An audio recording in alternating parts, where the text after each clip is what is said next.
Hi everyone, Jason here from spiritualbabies.net. You've joined us for another Haftarah Half Hour with Rabbi Joshua Neely again, who's been walking us through the Haftarah portions. This week we are in the Haftarah for Shoftim, which I think means judges, and that's Isaiah 51:12 through 52:12. That's actually one of the easier ones to remember. Well, we can try if we want to shoehorn this Haftarah into Shoftim, but that's not why we're reading this Haftarah. This Haftarah continues the cycle of the Haftarot of consolation that come after Tisha B'Av. It's interesting to note that the establishment of the Haftarot as fixed texts came relatively late, although reading from the prophets was well known prior to this as part of the service. The actual establishment of these are the readings that everybody will do every week didn't come about until well, I'm trying to figure the right ways to phrase this. Didn't come about until somewhere between the 4th and 8th century or so of the Common Era. So relatively recently. But this cycle, the 3 that lead up to Tisha B'Av and the 7 that lead between Tisha B'Av to Rosh Hashanah, the 3 of admonition, of chewing us out, and the 7 of consolation, of giving us comfort, are the oldest set that we have textual records that these were established in Pesikta de Rav Kahana. They go through these 10 total Haftarot and lay them out. So it really has nothing to do with Shoftim at all. It has to do with helping to put us in the right frame of mind after Tisha B'Av and before Rosh Hashanah. So does that suggest then that because the tradition is that the Haftarah portion was there to help preach the Torah when the Torah wasn't able to be taught. So does that suggest that this tradition predates that occurrence? I wouldn't say that it predates. What it suggests is that although the tradition says that the Haftarot were introduced during the time of foreign oppression, when we couldn't read publicly from the Torah, but we could still read publicly from the prophets, once that time period was over, not only did we not stop reading from the Haftarah, but we also found other uses for the Haftarah, rather than simply echoing the Torah portion of the week, which is why we have Haftarot for special holidays, why we have Haftarot for other special times of the year, in particular many of the weeks that are leading up towards Pesach, that have also no connection to the Torah portion per se. So the Haftarah became a more flexible tool once the oppression was gone. It wasn't just there to mimic the Torah portion. And is that one of the reasons that most synagogues will have more than one Torah scroll at the front and the ark? So, because sometimes you're not going to be reading from the one you think you're going to be reading from. You're going to be reading from a different area. And is it easier then to bookmark the different areas and different? Much easier than scrolling in one book. So if you're reading from the Torah reading from Deuteronomy, but you're reading, for example, as we did last week for Rosh Chodesh, for the new month, you're reading from the book of Numbers. It's certainly possible to scroll back to the reading for Rosh Chodesh, but our tradition has always said, all the way back to the Talmud, that doing so is a burden to the community, to make them sit there while you're scrolling through. It's not like flipping pages in a book.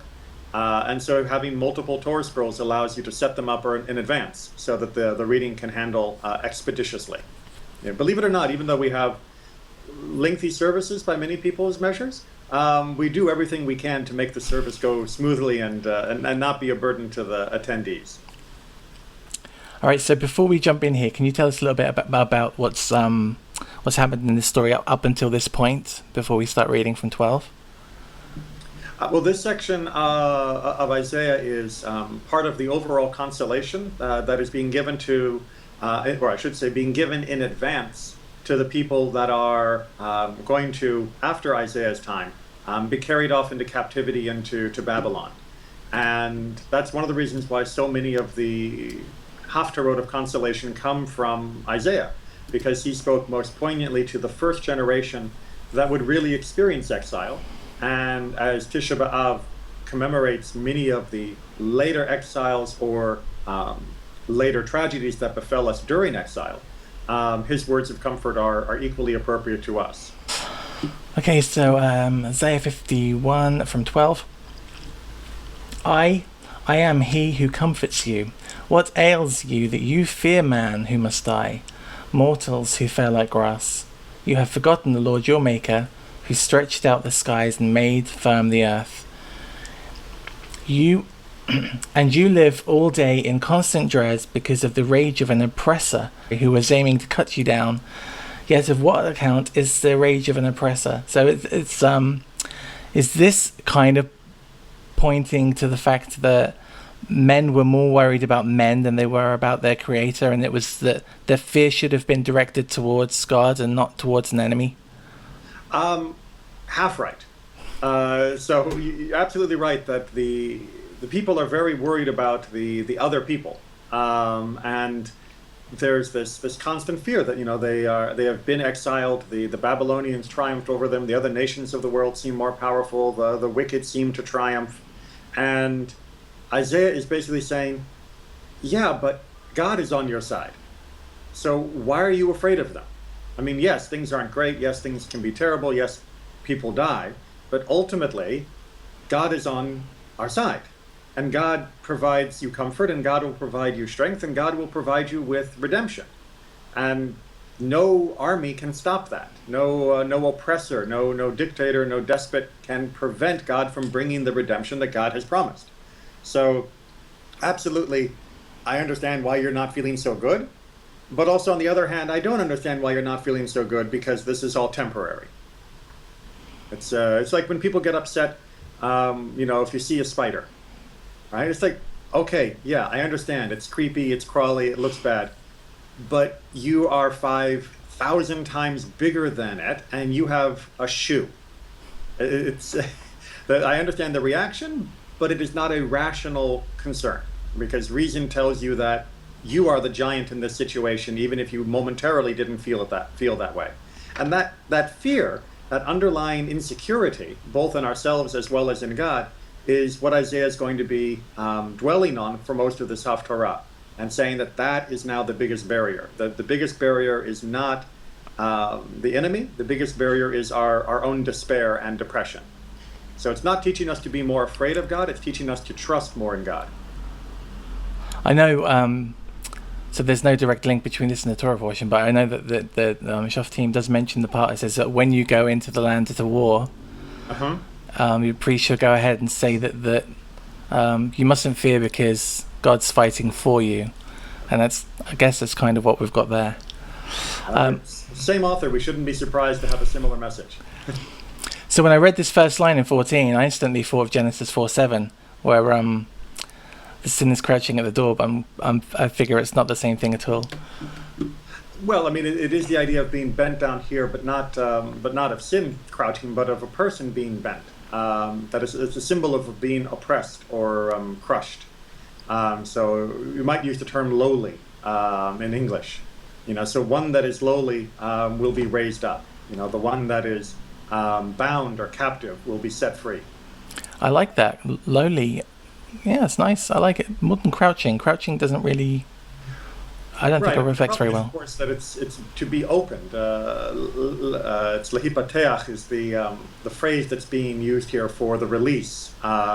So lowly and opening doesn't really work as a pairing in English. So that's why the translation chose to do what they did. Okay, quickly the crouching one is freed. He is not cut down and slain, and he shall not want for food. For I, the Lord your God, who stir up the sea into roaring waves, whose name is the Lord of hosts, have put my words into your mouth and sheltered you in my land. Now, my words, is he speaking about the Torah? It's either speaking, according to the commentators, about Torah as Torah, or is speaking directly about prophecy. That God has put the words of prophecy into our mouth. So both of them are generally considered to be part of it. Oh, there you go. Prophecy, ding. That's another link to this week's. Yes, indeed. And what my class was on this week's Shoftim for the Wednesday Lunch and Learn. Excellent link, which we will be. There's a link under this video to go and watch that class. I always have to work in the commercial. Nicely done. There's a very interesting midrash that takes this phrase about the. Let me just make sure because I've got a couple different translations to make sure I'm reading the right one here. That takes the line of "put words in my mouth and sheltered you with my hand," where it says that the words in my mouth, this is the Torah, and the shelter or the shadow of my hand, more literally, is referring to acts of chesed, acts of loving kindness. That if you do Torah and if you do acts of loving kindness, then you are in the shelter of Adonai, that you're in the shelter of God. That's what it means to be in God's shelter. I, who planted the skies and made firm the earth, have said to Zion, you are my free people. Rouse yourself, arise, O Jerusalem. You who from the Lord's hand have drunk the cup of his wrath, you who have drained to the dregs the bowl and the cup of reeling. So this is an analogy of like they've been through the mill with the Creator. It's absolutely, but it's more than just an idea of being through the mill. I mean, they're using Isaiah is using the metaphor very pointedly, that the nation after the Babylonian conquest, or indeed after most tragedies, are reeling like somebody who is drunk. The best analogy that I often use when I'm working on this with a bar bat mitzvah student is it's being punch drunk. If you know the boxing term, right? You've been hit so much in the head, you're staggering like a drunk person, and that's what's being described here. Is the nation is staggering as though drunk, and because it's drunk on this tragedy, it's lost its sense of proportion, it's lost its sense of balance of everything. And that's what Isaiah is saying, is get the smelling salts under the nose, right? Wake up, hit orari, and smell the smelling salts of redemption. You're still in the fight. You can still win this. Get back in there. And by the way, this is the one of the quotes that makes it into Lecha Dodi, into the song that we sing on Friday nights as we welcome Shabbat. And many of the lines from this Haftarah, as well as from other points in Isaiah, made it into that song precisely because they are there to rejuvenate us, to reinvigorate us, and not allow us after 6 days of hard work to feel despair. She, Jerusalem, has none to guide her. Of all the sons she bore, none takes her by the hand of all the sons she reared. These two things have befallen you, rack and ruin. Who can console you? Famine and sword. How shall I comfort you? Your sons lie in a swoon at every corner of the street, like an antelope caught in a net, drunk with the wrath of the Lord, with the rebuke of your God. Now, I've actually seen, not antelopes, but when I lived in the south of England, there is an awful lot of deer, and you'd see on the corners of and sides of some roads, normally they can run freely, but on motorways there would be nets, and occasionally you'd see animals caught in those nets, and they're just completely exhausted with the struggle. Is that the kind of thing that we're looking at? Exactly. It's the wide-eyed, fearful submission. They're lying there, and you can see in their eyes that they are just exhausted and afraid, but they don't know what to do, and they don't have the energy left to fight. And it's a terrible state to be in, and one that, as you've seen it, if anyone has seen it, can instantly then recognize in the metaphor here of how the people were feeling after the Babylonian destruction, or indeed after most of our tragedies. It's just, where do we go from here? What does this mean? And that's what Isaiah is trying to do, is put back in proportion and hope into such a situation. So they were drunk with the wrath of the Lord, with the rebuke of your God. So we have to remember as well, I suppose, that these the times that were spent in exile, they were a punishment. They were the result of actions. I often skip over that. I'm like, oh, they're in exile. That's terrible. But there's a cause and effect.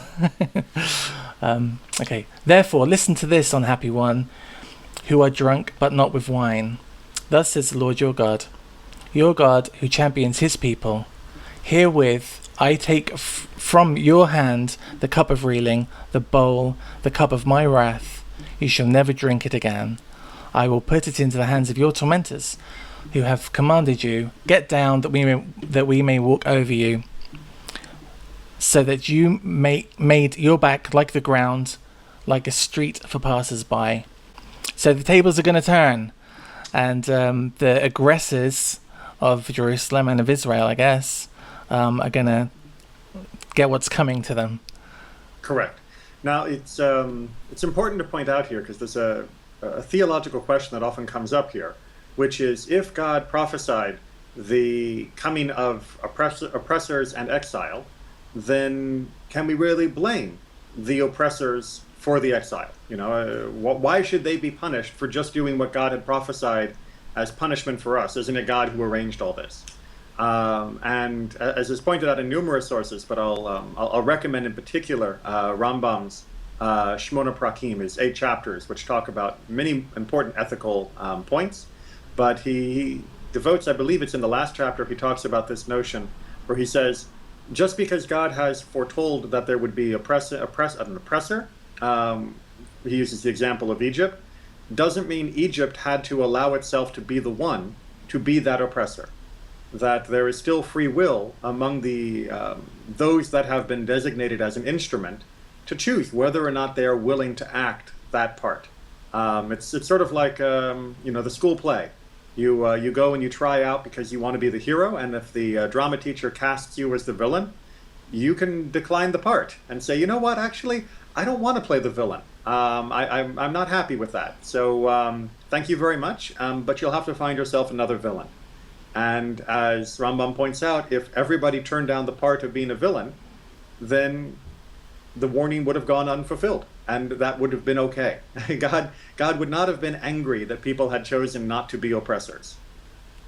Yeah, I'm more and more struck by the if-then clauses in the text. That seems to, because that for me answered the whole, because there is an issue when you sit down and start thinking about free will, which I know you cover quite a lot in your class that you did on the Wednesday. Yes.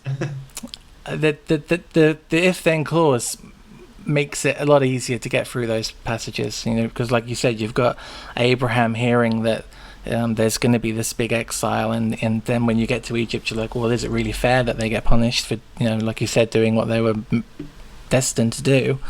But I guess is there a thing as well with the kind of the level of aggression that's given? I mean, there's exile and there's slavery, beatings, and punishment. Correct, and that's another one of the rabbinic teachings points out that the Egyptians may have been fulfilling their role, but they did it with too much gusto. It's one thing, as you point out, to keep someone in exile, to enslave them even. It's quite another to be murdering the children and making their life even more oppressive than was necessary for the minimum of the condition of exile to be met. Okay, so chapter 52. Awake, awake, O Zion, clothe yourself in splendor. Oh, I love this bit. Put on your robes of majesty, Jerusalem, holy city, for the uncircumcised and the unclean shall never enter you again. Is this actually talking about uncircumcised and unclean people, or is there a bigger thing going on here? Because I kind of get the impression that, my house should be a house of prayer for all nations. If that's the case, and if, how do we justify no uncircumcised or unclean person being able to enter Jerusalem against the nations being able to enter Jerusalem? Well, it's simply that the idea here of the unclean and uncircumcised is being used as a metaphor for the aggressors, for the violators of Jerusalem, and violators really in every sense. And the notion here is that Zion should rise and prepare itself for good. Because, again, this is the metaphor of despair, right? When you are depressed, you think to yourself, why should I get out of bed? If I get out of bed, everything's just going to go wrong. Why should I bother taking a shower? Why should I bother putting on, anything more than just my pajamas? Because it's just going to get messed up. It's just going to be terrible. Someone will probably spill, something on me. And Zion is sort of in that state of, why should I bother putting on my robes of majesties when someone's going to come and violate me again? What's the point? and Isaiah is saying, awake and arise and arise. Again, throughout this whole Haftarah, there's much doubling of language. And shake off the dust. It's going to be better. It's worth preparing yourself for the redemption. It's not just going to be a disappointment. And again, these sentences become part of Lecha Dodi for exactly that reason. As you said, arise, shake off the dust, sit on your throne, Jerusalem. Loose the bonds from your neck, O captive one, fair Zion. For thus says the Lord, you were sold for no price, and shall be redeemed without money. Well, you're going to have to go through that. Sold for no price. So there was no profit made from this? Is that what they're trying to say? Well, so there's a couple different ways to translate, or not to translate, but to interpret this. So one of the interpretations that comes to the Talmud is the idea that you were sold, meaning you were sent into captivity because you did something that was worthless, meaning idolatry. So you were sold for naught, means you purchased your exile by following a vain and empty activity, meaning idolatry. And you will be redeemed without money, says the Talmud, meaning that you will be redeemed whether you purchase your redemption or not, whether you earn your redemption or not, whether you deserve the redemption or not. God is making an open-ended promise here that you don't have to become perfect before God will invite you back to the land of Israel. So that's one interpretation of being sold for naught and being redeemed without money. The other interpretation is the people who took you into captivity didn't earn it. Right? They didn't deserve to take you into captivity. It was me, says God, who sent you into captivity. Therefore, if I want to bring you back, I don't have to compensate them for bringing you because they got you for free.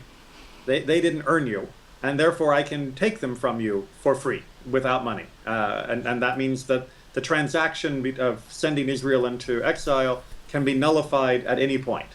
Normally if you buy something from someone, they can't take it back from you without compensating you and going through the whole, return process. And this is saying, no, it was all free and clear, and therefore God can pull us back at any moment. That kind of makes sense to me. Yeah. Okay. For thus said the Lord God, of old my people went down to Egypt to sojourn there, but Assyria has robbed them, giving them nothing in return. But therefore, what do I gain here, declares the Lord? For my people have been carried off for nothing. Their mockers howl, declares the Lord, and constantly, unceasingly, my name is reviled. I think it's important to see how this metaphor that began in verse 3 is being carried out here. Right? So God is pointing out that in addition to the fact that your coming and going is entirely my decision, part of what's going to affect my decision of your return is the fact that the rest of the world doesn't see that. Right? The rest of the world sees me, meaning the God of Israel, the God of the world, as defeated by Israel's defeat. And even though I know, and you, Israel, should know because my prophets have told you, that your defeat wasn't my defeat, your defeat was because of how you had built your society and steeped it in immorality, the rest of the world doesn't see it that way. They see it as me, God, being defeated. So I will bring you back, and this goes back into the idea from the Talmud, I will bring you back whether you deserve it or not, simply to preserve my name, meaning the name of God for righteousness and justice, so that the rest of the world doesn't think that God doesn't care about righteousness and justice and therefore is willing to let his people be destroyed. Assuredly my people shall learn my name, assuredly they shall learn on that day that I, the one who promised, am now at hand. How welcome on the mountain are the footsteps of the herald announcing happiness, heralding good fortune, announcing victory, telling Zion, your God is king. Hark, your watchmen raise their voices. As one they shout for joy, and every eye shall behold the Lord's return to Zion. Raise the shout together, O ruins of Jerusalem, for the Lord will comfort his people, will redeem Jerusalem. The Lord will bear his holy arm in the sight of all the nations, and the very ends of the earth shall see the victory of our God.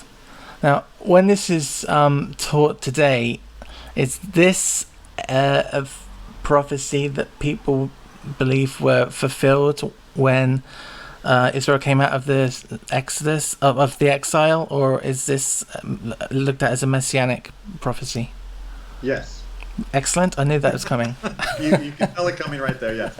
So, obviously, it was certainly considered to be fulfilled when the miracle happened that we were allowed to return with the support of an empire, not just, with our heads held in shame, but we returned proudly to the land of Israel during the Persian period. And it's also considered to be a prophecy for the end of days, when Israel, again, will be proudly standing at in the community of nations without the treatment it sometimes receives. Especially when you read, because there's a definite sense in those verses that God's going to be visceral in the land, and that he'll you get the impression that the temple will be there, and there'll be a clear center of faith, and of you'll be able to approach an area whether he's there, rather than being on. It's funny, isn't it? You should be able to get that anywhere, but you get the idea of a temple. It just kind of magnifies everything. Okay, and 11 and 12. Turn away, touch naught unclean, as you depart from here. Keep pure, as you go forth from here, you who bear the vessels of the Lord. So it's talking to the priests, maybe? Quite likely. Yeah, I suppose that could be the target of the phrase. For you will not depart in haste, nor will you leave in flight, for the Lord is marching before you. The God of Israel is your rear guard. That reminds me again of Egypt, when they're going towards the sea and Egyptians are coming behind him, and he puts up the wall of fire behind as the rear guard and opens up the sea in front. But that's just me painting pictures. And it's exactly right. I mean, you get in verse 12 the very beautiful notion that God is in front of us and God is behind us. And humans can't be two places at once, but God certainly can. And so this all-enveloping protection. And there's no rush, right? It's going to happen. You don't have to freak out. It says you will not leave in flight, so they're not running anywhere. Right.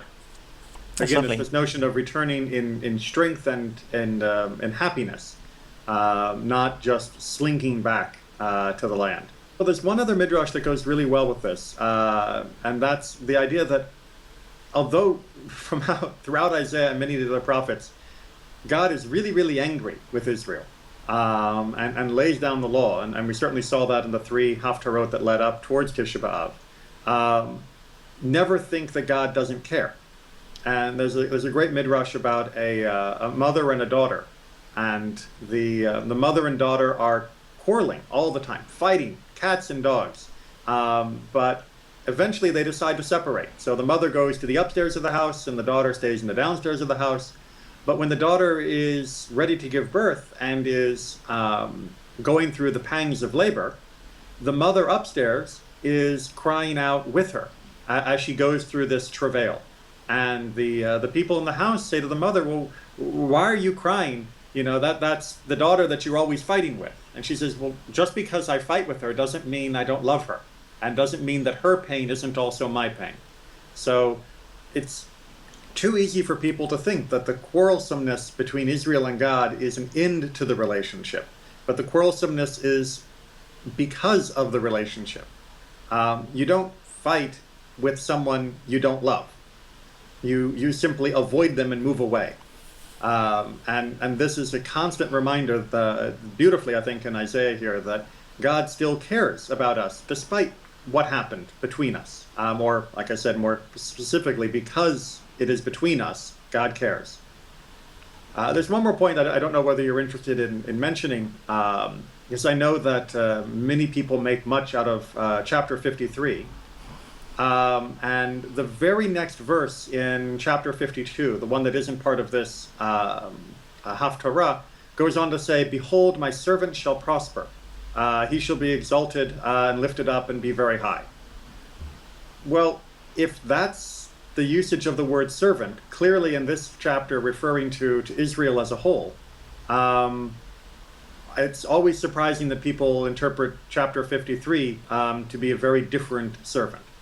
I think 52:13 is where that portion starts. Yeah, that's where they often jump in. Yes.